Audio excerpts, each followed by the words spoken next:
Well, happy Monday again, everyone. This is Devin Murray with Attract More Families. And today, our master class is going to be on successful list building. I will apologize. This is going to be a little bit longer than I want it to be. I tried to figure out a way to break this up into two different sections, and it just was not going to happen. The flow just didn't quite make sense if I broke it up too much. So I'm going to apologize. I'm just going to ask that you kind of bear with me. Obviously, these recordings are both up on our blog at the website, and they're also available on iTunes and on YouTube. So you can find all of this follow-up as you need to. So let's just first talk about why does list building even matter? And quite frankly, it comes down to a good list will allow you to make more money than you could without a list. And this really comes down to a couple different reasons for that. The first is obviously that 97% of people will leave your website and never return. And this includes even those people who need your services. People that are looking for a good private school, they get the idea that they want to attend a private school or have their child attend a private school, and they start that search and then something else pulls them away. They leave your website and they get busy and they don't come back to it and they just decide not to worry about it till next year, or they forget what search they put in to find you. And because you're not top of mind, you get lost. We also find that you have to have 6 or more touches with a business before someone will buy from you. This is a pretty standard number in sales, but we also find that the more important or costly the decision is, the higher the number of touches that are needed. And where their child attends school is generally pretty important. You need to have a lot of touches. If you just imagine what someone does when they're buying a car or buying a house. No one buys a house on the first time that they look at it. They want to go back at least a second time, if not a third, and if they could get away with it, they want to test drive it for 6 months. I also find that people regularly buy from the first person they think of when it's time to buy. So if you're not top of mind, another school that is not nearly as good or won't fit their needs nearly as well, they might go with them just because that was top of mind, and when it came time, let's just go with this school over here. And we also find that people do business with people that they know, like, and trust. And by having a list, we're able to build that relationship. So what does this mean to you, all of those numbers? Well, it means it's important to have a system to stay in contact, build trust and rapport with prospects and clients. So by having a system that you can stay top of mind, you can build that know, like, and trust rapport. You can answer their questions. You can get those 6, 10, 20 touches that you need. You're going to be able to increase the likelihood that your ideal client is going to want to do business with you when they are ready to actually start enrolling. I also put your normal clients up there too, because it's important to stay in contact with your current families and to stay in touch and still continue to build that relationship and rapport with them. Because when we go back and do surveys of why people have left a business or a school, we find the biggest reason people leave is because they felt unappreciated. They just kind of lost track. They got all this love when they were getting ready to enroll and when they first enrolled, and then it just kind of all fizzled and they kind of just drifted off to another school or back to public school, or sometimes it's even that they just drift off enough that they don't make recommendations anymore or refer other families to you. So how do we build a list? Well, the first thing we have to have is what's known as an IFO. This is an irresistible free offer. And this is the first step in that you have to offer someone something in exchange for their contact information. People will not give up their email address or phone number, but here we're really talking about email addresses just to get more spam. They won't do it. You need to give them something that's irresistible to them, that has high perceived value. And the IFO needs to be that hook that is so irresistible that people can't live without it. That they look at that and go, yes, I'm willing to give up my email address, that little bit of privacy in exchange for what this is. And generally you want it to be about tenfold greater. So it has to be one of those things that people are just like, yeah, I'd kind of like this, kind of not. No, it has to be, I must have this. It's irresistible. They absolutely have to have it. So as I just got done saying, it has to have high perceived value, but this doesn't necessarily mean it needs to be expensive to you. Quite frankly, it could be free for you to provide the IFO. It just has to have that irresistible free offer and be of high perceived value to your prospect. A prime example of this that I always like to go back to is a brain surgeon. If you need brain surgery, the best brain surgeon in town all of a sudden has high perceived value to you. But before that time, that brain surgeon has probably almost no value at all to you. You probably don't want to go to the brain surgeon for a common cold or to get a flu shot. But when it comes time for brain surgery, that person has that extremely high perceived value. And that's what you want to be with your school and with your IFO. So you also want to make sure that your IFO not only does it have this high perceived value, but you also want it to point out a problem that you solve.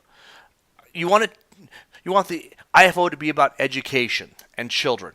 You want it to point out the problems and show a solution. You don't just want to create a problem, you also want to show a solution. When we talk about the what, why, how, you can show them what the problem is, how to solve it, and why to solve it.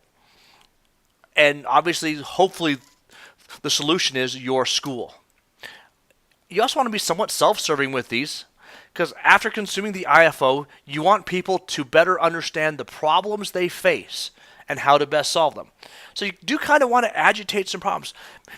Maybe even show them some problems that they weren't aware of that you can help solve as a private school. What is it that you can show them some statistics, some facts, some information that maybe they don't quite know, and you can help them solve it.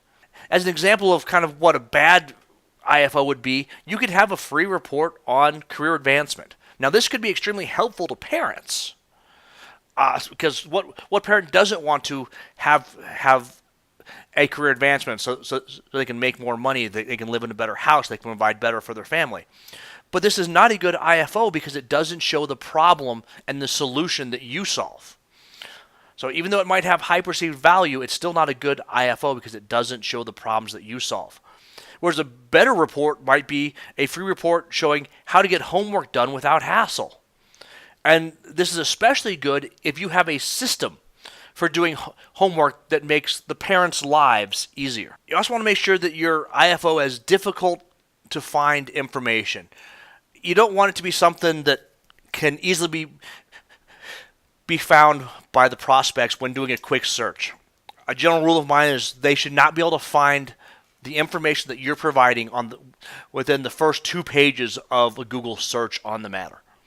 Because if they can find it by doing a quick search, why would they give up their privacy in order to get in order to get it? They can just go search and get it for free. It can be something that is easy for you to find, though. I always challenge people on this. Remember that you are not your prospect. You know so much more about education and private schools than anybody else does. So something that's easy for you to find might be very challenging for someone else to find, especially if you start looking at information that you get from conferences and recurring education or from a master's or a PhD program. When you start getting that kind of information that's not readily available to a parent, all of a sudden that's a great IFO. And just because everybody else in the industry knows it doesn't mean that the prospect knows it and they won't find it extremely valuable. You also don't want your IFO to be something a prospect can find out by calling your office. One of the biggest ones that I find of this is those of you who like to keep your tuition, that like to use your tuition as the irresistible free offer. Give us your name and email, and then we'll send you our tuition rates because it varies, and there's lots of great ways to do that. But then if anyone calls up and asks on the phone, boom, they give out the rates, the tuition right there. That's not a good IFO because, again, it's easier for the person just to get it by calling and not give up their privacy than it does by actually having them provide you the IFO. I also warn you, don't assume that one IFO, one irresistible free offer, fits all prospects. People like to consume information in different ways. Some people love to read. They they want that printed report or that checklist. Other people love audio. They want to be able to listen to something as a podcast or as a MP3 on their drive to or from work or while working out or at night. You'll find other people love to watch videos. They love to sit down and watch that interaction because that's who they are and how they like to consume information. You'll also find that not everyone has the same problems. You have left brain and right brain thinkers. You have those facts and figures people versus emotions and feelings. So you need to have IFOs that speak to both of those, both to the hard fact person and to the emotion touchy-feely person that's got, it's about how it makes them feel to provide for their child. It makes them feel good and warm versus the parent that's about, if I go to this private school, there's a greater likelihood that my child will get into Harvard because their SAT scores at this private school are 10 to 15% higher. You also find that people have different ages of kids, and what problems you face at different ages matters. A 7-year-old and a 17-year-old child have two totally different sets of problems, and as a parent, you have different issues, and as a school, you're going to solve different problems. You also find that people just have different issues in life. Someone that's been married for 20 years or someone that's going through a divorce, you're going to be able to solve two totally different problems with your school for those two different people, even though you might have the same school. I mean, obviously it's the same school, but you can solve different problems in different ways. And by pointing those out to the different parents, by having an IFO that speaks to those different issues that those parents might be having, you're going to have an IFO that can speak and draw your people and be irresistible. Also let you know, the better your IFO, the better your quality of lead. I would imagine this seems pretty self-explanatory, but if you take the time to create a high quality, high perceived value IFO, you're going to get better leads. Obviously, a high quality private pay prospect is not going to give up their contact information for a PDF you swiped from a state agency that they could have found on their own with 10 seconds more search, or that they've already found. A lot of parents these days have already done the research. They know those free reports. Now, low quality parent, a parent who's on subsidy, a parent who's going to be a pain in your butt, those clients might very well be all eager for that free report because they don't want to go through the effort. But then how good of a client do they make in the end? However, you'll find that a report on your philosophies about how active guided learning can increase test scores, reduce stress, and create happier children. Something like that can have a very high perceived value. It's not easy for people to find. And that's the kind of report that a high quality parent is going to look at me like, ooh, I would really like to know this. Even if I don't want to go to that school yet, this is something that has high perceived value. And it might even be something that I can hand off to another parent down the road. I don't want you to be afraid about talking about your beliefs and philosophies in these IFOs. I know a lot of you fret about this because you want to be everything to everybody. I hate to tell you this, you're just not going to be able to do that because you're just not a great fit for everyone. And understand, too, that it's okay to turn off the people that you're not going to be a good fit with. Why waste your time and energy trying to convince somebody who's not going to be a good family for you to work with you? The other thing you find is that when you start talking about your beliefs and your philosophies, you all of a sudden start resonating with your ideal clients because they read your IFO and they're like, ooh, this really is me.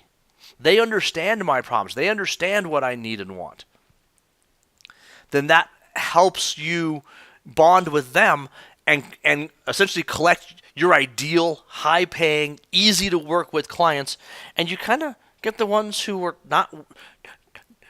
don't pay on time or pains. They all kind of wander off and don't enroll with you, and they go enroll with the competition and drive the competition nuts. So some ideas for what some great IFOs are, some great irresistible free offers. My favorite one is what's known as the FAQ SAQ. And the FAQ part of this stands for the frequently asked questions. And these are the questions that prospects regularly ask you when they're looking to enroll or looking to learn more about private schools. You know these questions because you've pretty much got your answer down rote. Every time they call, every tour they do, every time you're out at a cocktail party, you get asked these same questions. So why not do yourself and your prospect a favor and actually provide those answers ahead of time? Proactively provide them and provide all of the frequently asked questions. I generally find about 10 to 15 of them are very helpful. And what it does is it helps them know that you are the expert. And it alleviates the fear they have about asking some of these questions.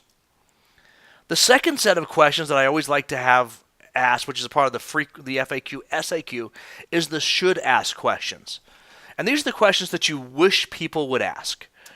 Because you know what you know about private schools as the expert, and you wish that people would ask these questions because you know would help them pick the right school and to understand why you are such a great solution.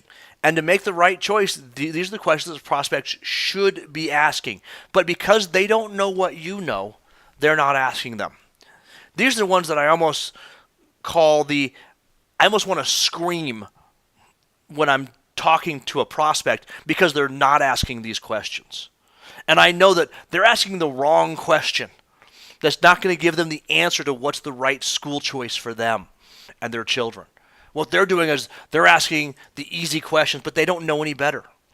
So by providing the should ask questions, both you show that you are the expert and you become that really helpful expert. Because they're going to walk away from the should ask questions going, I never thought to ask that question. Whoa, that is really important to know though. So that's one of the best FAQ, SAQs. You can do them in writing. You can do them as a audio with kind of an interview style where you can have one of your teachers or a family or anything like that asking those questions and you responding. You can also do these as a video where you're on a video, generally either stand up doing the headshot answering questions, or you can have it as a taped interview so you look like a meet the press kind of a show. Another great IFO that I love is the Consumer Awareness Guide. These are very popular in today's society. The consumer awareness, people are always looking for ways to not get taken advantage of or making a wrong choice, especially with something as important as their children. And they want a reason to justify the choice to their friends and family. And a consumer awareness guide helps them say, here's why I'm choosing ACE Academy. Because it's a great school. And, oh, look, here's the consumer awareness guide that provided all this information. It helps them defend themselves and makes them feel good to their friends. And people want the information when making a big decision like this. People do not like to make decisions based on feelings. They want some justification. And the Consumer Awareness Guide helps them make that decision. Another great one that I find are the top 10 lists and checklists. People are busy, so they find a checklist or a list to be a very high perceived value. Consolidating of information for overwhelmed people is essentially what this is. It's a matter of taking your FAQs and SAQs and your consumer awareness guide, and instead of having it be a 20-page report, it might be a 2-page checklist or just a page and a half list of things, although it can sometimes be longer. And when I say top 10, it can really be whatever you want. It can be the top 7, the top 5, 33, 101 things to look for in a private school. That might be about another 5-page, but you can just be bullet. Number 1, are the substitute teachers current with certification? Something to look at. Yes, no. Why? Maybe a one quick line about that. And again, you're looking for stuff that's a little bit self-serving here. So don't point out problems that you don't solve or that you continue to be a problem with. You want to point out the 101 things that your school does that not every school in the area. Again, people love secret or insider information. People love to know something other people don't. We're always looking for, oh, here's the insider secret to private schools. Here's the secrets to finding the right private school education for your child. Those are the kind of things that people love. And and remember, just because it's not a secret to you, doesn't mean that it's not a secret to the outsiders. Most of your prospects, again, do not know nearly as much as you do.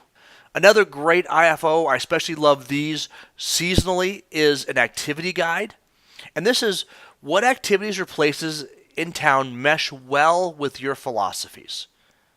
These are great for breaks and summers. So, and you're basically answering the question, what do I do with my kids this summer that will help them grow and be along the lines of what my beliefs are? Because there are numerous options in most towns of what you can do. Some are great, some are not so great. Another great option is the free report. Everyone loves a free report, especially if it has high perceived value. If it is something that you could charge $5 or $10 for, but you're giving it away for free, that is great. I've actually done this with what I call small books, which are, they're 20 to 30 pages. They're generally a free report of some kind, but I've lengthened it and written more. And I'll actually put them on Amazon for sale for $5 or on a Kindle for $2, so that there actually is a real value to them, but then I'll make them free in exchange for someone's name and email. This is great because if they don't want to give me their name and number, they can go to Amazon and buy it, and it's still going to help point out the problems that I solve. So this is a great way. People love the word free. I also love the free reports because I can rotate them on my website over time. So I can do things like I can have a free report dealing with time change and bedtimes around the beginning of daylight savings time, because that's one of the ones that really kind of sets people off. And there's some things that can be done very quickly over that weekend preceding it that'll make that transition so much easier and smoother. And by creating a free report of that, that's going to have very high perceived value around that time. So let's talk about list management. Obviously, the point of building a list is to manage that list. If you're not managing it, you really don't have a list. So the first thing I always want to bring up, and I see this half the time that I work with clients right off the bat, you do not want to use your personal or company email account for sending out these irresistible free offers and the communications after that. And the big reason for this is if you get even 2 or 3 complaints, you can have your entire email system shut down or what's known as blacklisted. And what's bad about this is you might not even know it. This is one of those things when the ISPs, the internet service providers like Yahoo and Google with their Gmail and AOL and Time Warner, all of them, when they blacklist you, they don't tell you you're blacklisted. They just quit delivering your emails. So all of a sudden, parents are not getting your message. And this can be even for critical stuff. Not just marketing material, but they can shut down the entire school's email system and say, you know what? Any email from Ace Academy is no longer going to get through. Done. And they don't tell you, and it's not till you're talking to parents, and they go, oh, I never got those emails. I never got those emails. That's a problem. And to get it fixed is also unbelievably challenging. And all it takes is 2 to 3 parents to mark your email as spam on a personal account, and it gets shut down. Now, some of the computer programs that we work with, they actually monitor that and will either A, let you know, or B, a lot of them have ways to get that removed automatically. And I will see this once in a while. I'll get a notice that we got blacklisted and it got removed within 10 hours, and they generally resend all the emails for us. You'll also find that if you're using your personal email or company email, it's a lot of work that can easily be automated. When you're building a relationship with someone, you don't want to be emailing them every so often. You want to have a system in place. You want to email them on the first day and the second day and the fourth day and the eighth day. And that takes a lot of work to keep track of that, especially during those high busy times where you might have 10 or 20 different people who have come in at different times. So by using a list management system, you can actually automate that so that you don't have to worry about it. And the program that we use to do this is what's known as an autoresponder. That's the technical term for it. And it's just a program that will send an email at a predetermined time. And you can have it set up on any kind of timetable that you want. It can be whenever the person first joins your list. It can be 7 days after that. It can be on the 15th of May. You can also mix and match those. So I can always say I want the first email to go out as soon as they join my list, which delivers their irresistible free offer to them. 7 days later, I want an email that goes out to make sure that they got it and to make sure that they've consumed it. And would they like me to send them a printed copy of it? And then I can make sure that on May 15th, all of my prospects get emailed, letting them know that the enrollment season for next year is coming up rapidly. You also can manage your list with these, so you can sort people basically by within the autoresponder. So I can have everybody sent an email. I can do prospects and current families.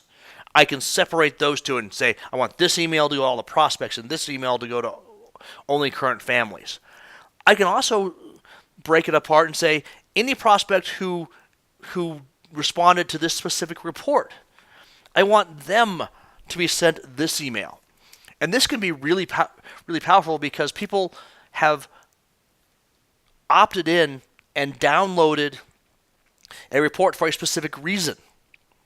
Therefore, I can look at them and be like, ooh, what problems am I solving for them? And I can tailor my message about my school just about that little specific thing. And I can also do people who click on a link in an email or people who don't click on a link in an email. I can match those. So somebody who didn't click on the link to download the free report, I can go back to them and say, hey, just want to make sure you got this free report. Would you like me to send you a paper copy of it? Versus someone that did click on that link, maybe that's someone that I want to actually send an email to myself and have me call them because they downloaded the enrollment forms. And realize too, as with most everything computers, you can mix and match. So I can look at all prospects who clicked on the link to download the enrollment forms and did the report on how to get homework done. All right, so one of the biggest things about building a list is you want to build your relationship, because getting people's names and emails is only the first step. The second step is to have a relationship, because you need to have a system to convert prospects into paying customers. As we know, people do business with people they know, like, and trust. And you can use email to get people to know you. You can do this by weaving your story and the story of your school throughout the emails, by being sociable, by helping them build that relationship with you and think of you as their trusted educational partner and friend.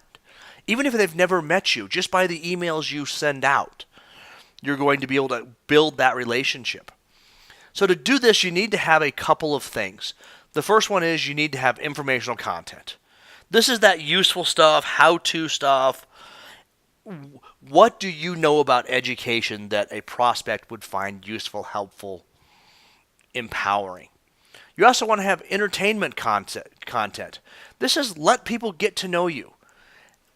Have a personal profile about your teachers. Talk about what your teachers are doing, not just in school, but outside of school. Let people get to know who you are. You also do want to have a marketing message in your emails. Sometimes it can be blunt. Next year's enrollment season starts Monday. Sometimes you want to be very blunt. Other times it's more subtle. And you can do a case study. Kim, a student, started here last year and has improved test scores by 40%. And do a little case study on that student. That's another great way to kind of get that marketing message, because that's the subtle of, and the subconscious will pick up on that. The concept of, oh, if Kim went up by 40%, if I take my child there. Now, when we talk about relationship building, the first thing that matters is getting your emails open. I tell people this all the time. You can have the greatest content in the world, but if your email doesn't get opened, who cares? You could be providing a PhD for parents in early education. So they know more than half the teachers in your state do. You can be the funniest person on earth and have people rolling at their office desk reading your emails because it's so much fun. But if they don't open it, does it really matter? Yeah, if a tree falls in the woods and no one's there to hear it, did it make a sound? And the way you get your emails read is the subject line. And the subject line needs to grab people's attentions. Because remember, you are competing against dozens, if not hundreds, of emails every day. And it is so easy for people to look at an email and go delete, delete, delete. And it's the subject line that people make this decision on.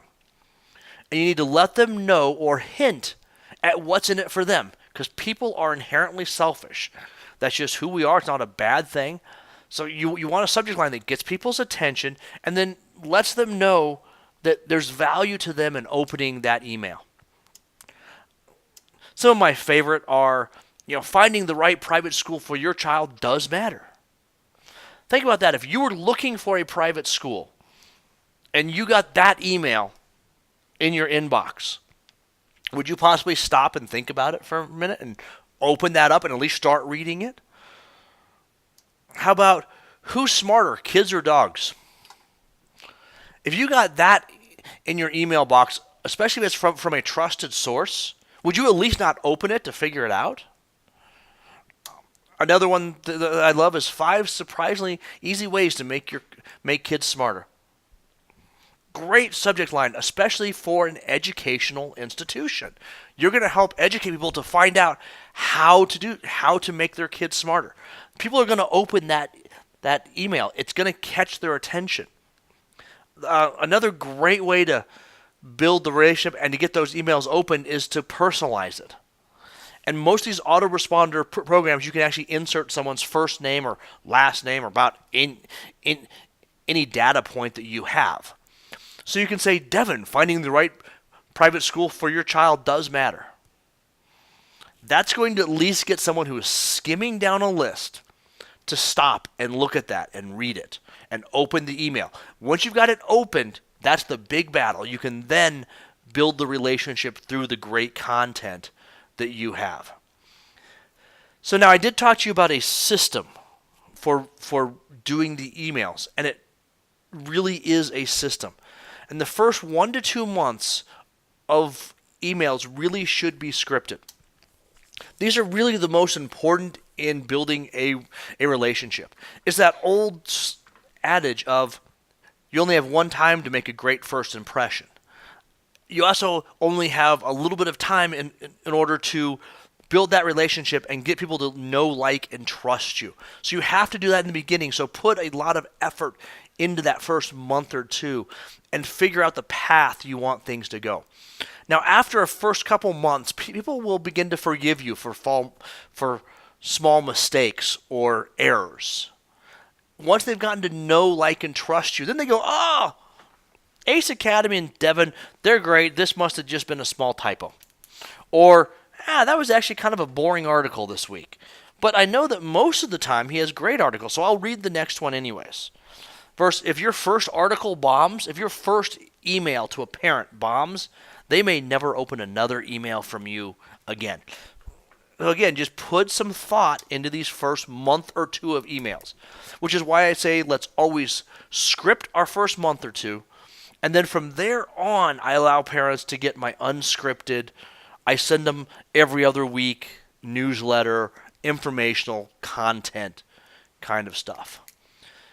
And while you're scripting these, you want to make sure that you are, again, pointing out the problem that you solve. People got on your list to solve a problem, so make sure that first month or two that you are aggressively pointing out the problem that you are solving. You want to build a relationship with them. Tell some funny stories. If you've looked at my sequence, which I'm sure most of you have by now, if you remember the very beginning, I show some funny pictures of me and some goofy pictures of me and some pretty important pictures of me. Me up on stage, me with some of the thought leaders of education around the world, actually. You also see me in my blue hair at a costume party, letting you know that I am a little bit goofy. You also see the pictures of me stand-up paddleboard racing or mountain bike racing, so that you kind of have an idea of who I am. And I know a lot of you have commented on that because we built a relationship through those first emails. Well, those are very intentional to do that because I want to make sure that I've built that relationship with you. You could also use these first month or two that are very scripted to overcome objections. And we do this a lot in a very subtle fashion, but we'll point out what an objection is or just point out the solution that a family will gain by coming to our school. You know what your major objections are. Why do the majority of people not enroll with you? What is their objection? What is their problem? Why not take it and then show a solution to that problem in the beginning, first month or two, while you're very scripted? Help the parents get over that objection so they can then enroll. You also want to make sure during this first month or two that you're seen as the expert, because you should be the expert, and you are the expert. You need to make sure that the parents understand that. So by providing ultra high quality information on education and raising children, when you do that is when you're going to find that you have all that you really help solidify that bond. And if you've given a parent 2 months worth of every time they open an email from you, it has amazing content that they learn something about how a child's education should be. 2-3 months down the road, they're going to keep opening those emails because they find it so valuable. And in the beginning, I say you want to email every 2 to 4 days, or I actually like what's known as the Fibonacci sequence better, which is so you email them on day 1, then you email them on day 2, then day 3, then day 5, then day 8. What this does is it slowly makes your emails get further and further apart, but they get perceived by people to be in a very natural order. The Fibonacci sequence is one of those natural sequences that happens over and over and over again in nature, and the human mind perceives it as very comforting. If you're ever curious, look up the Fibonacci sequence and how many different things it kind of falls into. So I like to use that as my sequence for my initial month or two of emails. Then you find that after a couple months, people will have become accustomed to opening and reading your emails. So people will be a bit more relaxed. You can be a bit more relaxed.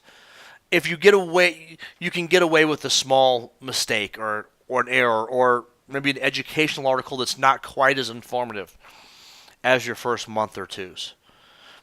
And really then you find after that first couple months, you really then only need to script at key marketing times. So when it's really important, go back to scripting, but otherwise you could be a little bit more free-flowing. And the ones that I always like to be key marketing times are enrollment season. When it comes time to start getting people to enroll with you for the upcoming year, that's something that you really need to think out. What are my objectives? What are the best articles that I can be providing? I'll even hold articles for 6 months in a file so that I can pull those out when it comes time to start the enrollment season. But don't just email whenever you want to. You need to email at least every other week, no matter how long someone has been on your list. Because if you go more than 2 weeks, you all of a sudden risk being forgotten. I really like to see someone email every single week.